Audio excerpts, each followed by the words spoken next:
Vós sois crentes do diabo. Ué, crentes em Jesus podem ser ou pertencer ao diabo? Sim, é o que Jesus falou para os judeus que haviam crido nele. Interessante, os judeus disseram que creram em Jesus, mas quando Jesus apertou, eles se rebelaram e, de fato, não estavam com Jesus e, segundo Jesus, eles não eram de Deus. É possível alguém pensar que está na igreja, que está bem e ser do diabo? É. Há em nossos dias os satanistas, aqueles que têm consciência do que estão fazendo, têm pacto com o diabo, querem servir ao diabo conscientemente. Eles não precisam ficar manifestados, eles se intrometem nos meios cristãos, nas igrejas, para trazer confusão. E eles estão ali como homens e mulheres conscientes do que estão fazendo, que é semear a obra do diabo no meio dos crentes.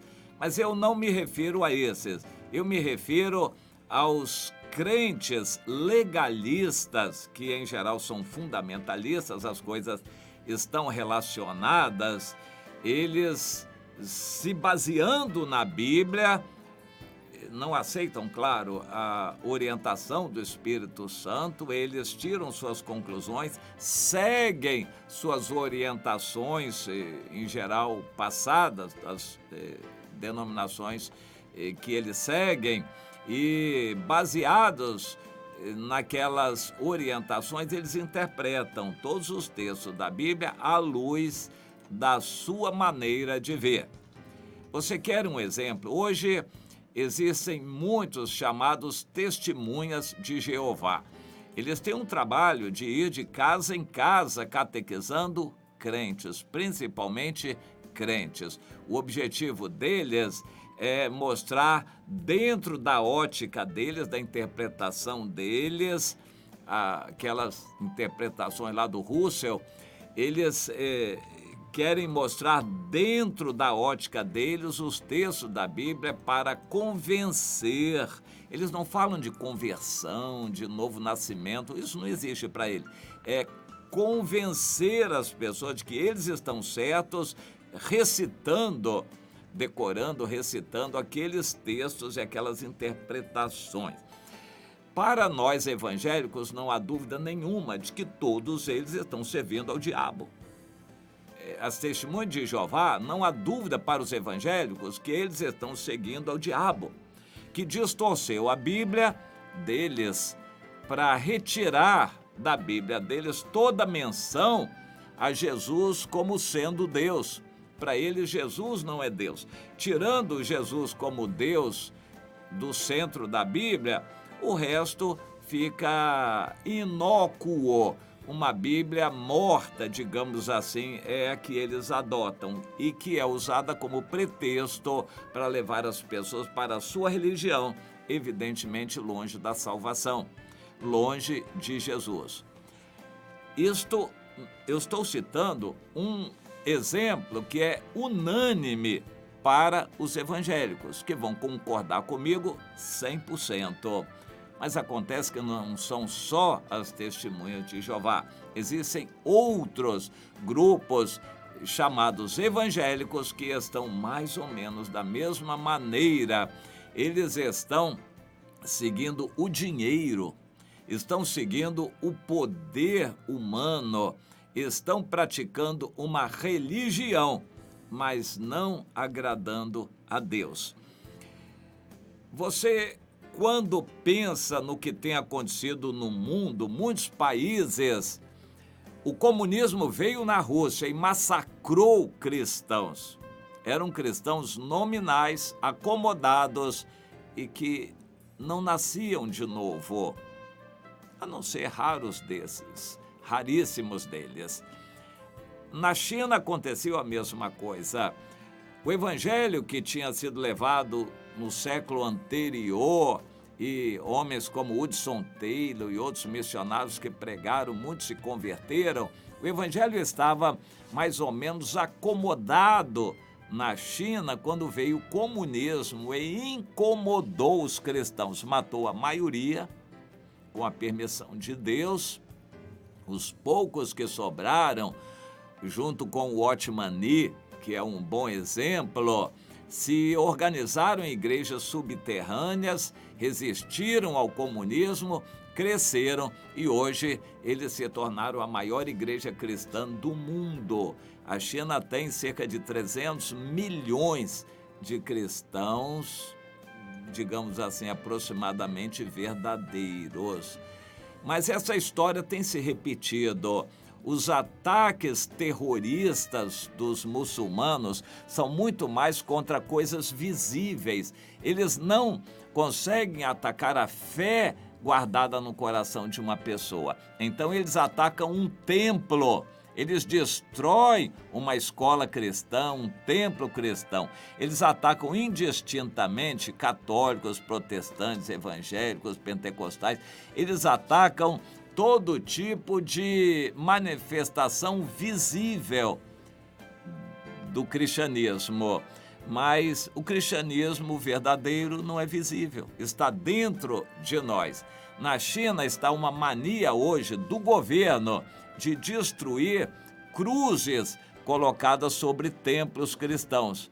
Os chineses gostam disso, cristãos colocam uma cruz em cima e os comunistas vêm e destroem aquela cruz.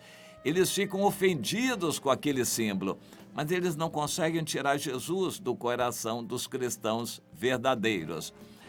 Quando o diabo inspirou os americanos a invadirem o Iraque, a Líbia e também a Síria, isso foi uma motivação do diabo.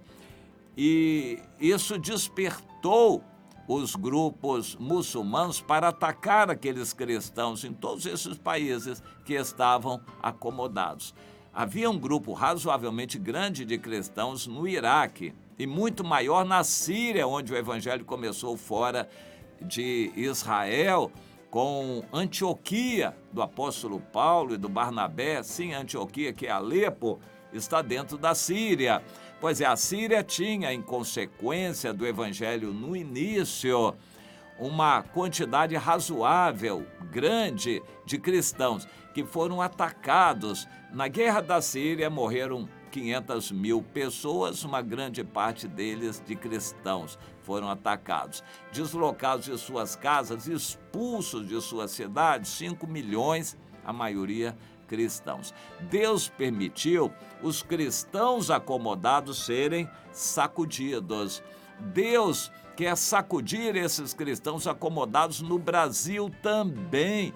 E Deus está fazendo e vai fazer mais coisas acontecerem, inclusive calamidades na natureza, pestes, epidemias, doenças novas que vão aparecer, muitos coronavírus novos que vão aparecer.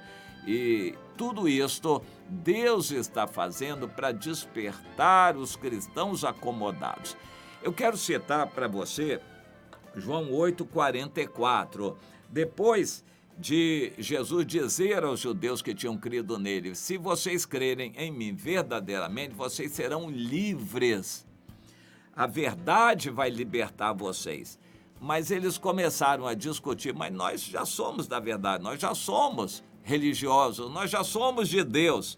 E no versículo 44, João 8,44, Jesus arrematou com muita firmeza: vós sois do diabo, esse sim é o vosso pai, e quereis satisfazer-lhe os desejos. Vós sois do diabo. Será que Jesus diria isso para crentes hoje? Com toda certeza, eu creio, eu conheço crentes, pastores que são do diabo. Eles não são de Deus, eles distorcem o evangelho, enganam as pessoas com seus dotes pessoais e com propaganda do dinheiro. Eles carregam multidões atrás deles, mas essas multidões não nascem de novo, não vivem a vida cristã e não são unidos em amor, e muito menos buscam a unidade com os outros cristãos. Eles são divisionistas, sectaristas. Esses líderes são do diabo. Mas então, por que Deus deixa? Exatamente pela mesma razão pela qual deixou em todo o decorrer da história. Inclusive, a mesma razão pela qual Deus deixa o próprio diabo vivo. O nosso raciocínio é o seguinte: se o diabo é o inimigo, por que Deus não mata logo o diabo? Deus é mais forte que o diabo. Ele é chefe do diabo. Por que ele não mata logo o diabo? Porque o diabo cumpre uma função necessária, que é de verificar a fé verdadeira dos cristãos. Há nas igrejas cristãos que são do diabo. Nunca nasceram de novo, estão ali por interesse próprio, se aproveitando da boa-fé dos irmãos, gostando do ambiente social da igreja. Eles não querem nada com Deus, não são servos, não nasceram de novo, não têm amor, não dão a vida por evangelho nem por ninguém. Eles são do diabo, plantados dentro das igrejas. São Judas. O Judas sempre foi do diabo, dentro do grupo de Jesus. Hoje, o diabo tem muitos dentro das igrejas e a gente precisa procurar entender isso e caracterizar essas coisas. Desde que uma igreja seja institucionalizada, metodizada, formalizada, organizada, o diabo planta pessoas ali, porque quando o evangelho é formalizado, dogmatizado, sempre se consegue manter a aparência de crente. Existem pessoas que têm tudo de crente, são membros da igreja, eles dão dízimo, eles estão ali, participam de tudo, cantam, leem a Bíblia, mas eles não são de Deus. Porque é fácil parecer crente, se assemelhar a crente, andar como crente e não ser nascido de novo. O Nicodemos era um bom religioso, não era nascido de novo. Existem muitos que estão nas igrejas acomodados que não são de Deus, são do diabo. O dia vem que vai separar a palha do trigo, não vai haver dúvida nenhuma. Mas hoje o joio está totalmente misturado. Há muitos crentes nas igrejas que são do diabo. Bem, o que fazer para a gente não se misturar, não ser influenciado, não ser levado de roldão por essa gente? É você ter consciência disso, consagrar sua vida, produzir o fruto do Espírito, se unir com aqueles que buscam o Senhor e tomar cuidado com a religião de aparência, a religião de formalidade, de liturgia, de templos e de organizações. O verdadeiro evangelho não se enquadra em organização nenhuma, ele está dentro de nós. O reino de Deus está dentro de nós. Procure estar junto com outras pessoas em quem também o reino de Deus está. Isso é uma coisa essencialmente espiritual, não é visível. Procure entender isto. Quantos filhos do diabo há dentro das igrejas? É claro que eles estão atrapalhando a obra de Deus, estão querendo levar outros como eles também. Mas cuidado, você se alerte, saia da Babilônia enquanto é tempo, meu irmão, minha irmã. Gráfica Time, uma dose de criatividade.